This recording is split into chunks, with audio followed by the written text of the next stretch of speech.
আমি পুলিশকে বলতে চাই, তোমাদের হাতে যে অস্ত্র, সেই অস্ত্র আমাদের প্রবাসীদের কষ্টের টাকার কেনার অস্ত্র। কষ্ট হয় যখন দেখি সেই অস্ত্র ব্যবহার করা হয় আমার দেশের সাধারণ শিক্ষার্থীদের উপর, সাধারণ জনগণের উপর। আমরা বলতেও লজ্জা লাগে যে আমরা বাংলাদেশের একজন নাগরিক। ধিক্কার জানাই তোমাদের ওই মন মানসিকতার উপর। তোমরা কাদের গুলি করতেছ? তোমরা যাদেরকে গুলি করতেছ তার জায়গায় তুমি তোমার সন্তানটাকে রাখো, তার জায়গায় তুমি তোমার ভাইটাকে রাখো, তার জায়গায় তুমি তোমার বোনটাকে রাখো। দেখো কেমন কষ্ট লাগে।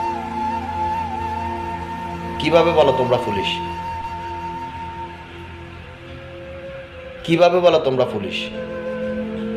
আমরা দূরপ্রবাস থেকে হয়তোবা আমাদের অনেকভাবে প্রতিবাদ করাটা সম্ভব না। শুধু এতটুকুই বলবো, আমরা প্রবাস থেকে